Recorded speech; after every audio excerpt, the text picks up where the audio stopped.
Hi friends, welcome to my series of persuasive speaking, and today I'm going to discuss with you one of the types of persuasive speaking which is based upon the questions of fact. Now, what is a question of fact? The questions of facts are those which tell us that something is, something exists, and something that does not exist. Now, what does the speaker do here? The speaker proposes his point of view, proposes an answer to a particular problem that is there, a challenge that is there, whatever he's trying to convince the audience about, and thereafter he tries to prove that whatever he is saying is right. And this is all based upon the questions of fact. Now, how do you do this? In the questions of fact, once again, there are three types of questions that you might ask or the audience might ask you.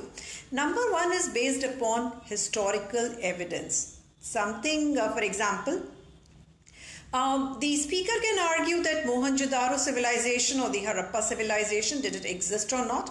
And then you come up with your point of view. Somebody might say, okay, they existed, or Harappa civilization existed, and then the speaker would come up with his point of view that yes, it existed, and I'm credible enough, basis whatever I'm saying with the facts that I'm trying to prove are these are my supporting evidence to tell you that Harappa civilization existed. This is number one that I've spoken to you about, is based upon the historical facts. Number two is based upon the questions of current existence, which means, let us say something which exists right now. For example, global warming.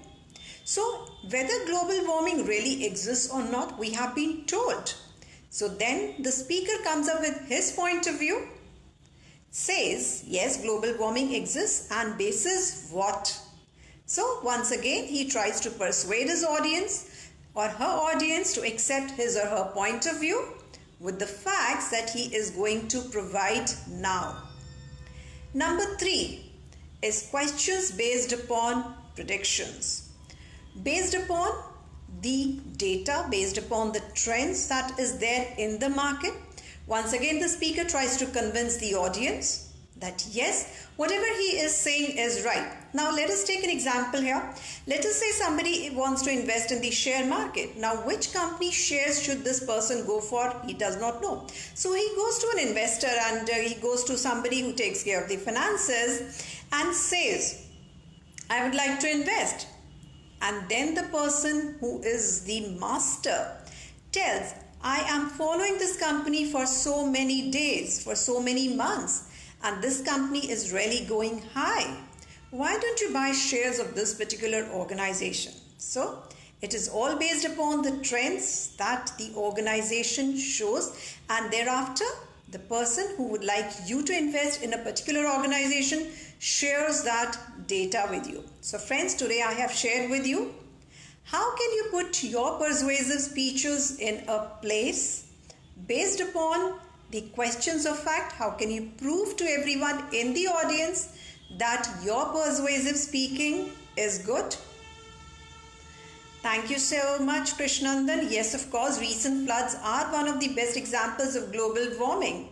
That is very true. So when you bring up such ideas and you bring up such convincing stuff which tell that this is what is happening, people will agree to it. You have to prove yourself, whatever you are saying to your audience, but prove it with the facts that are happening around you that are convincing. But even more, when you say recent floods, you have to go into all the more details about what the recent floods, what is causing the recent floods, because just the floods can come in like there can be so many other reasons also. But is it because of global warming?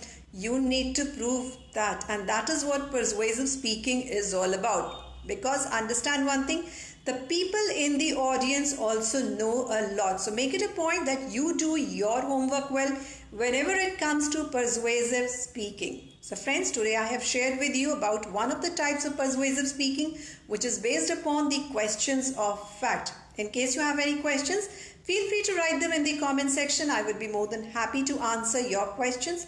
Like and subscribe to my YouTube channel, hit the bell icon so that you can get keep on getting on regular updates from me on all the important learnings that I have for you in public speaking. This is Anjali Gupta signing off. Till we meet again tomorrow with my new learning for all of you. Bye-bye.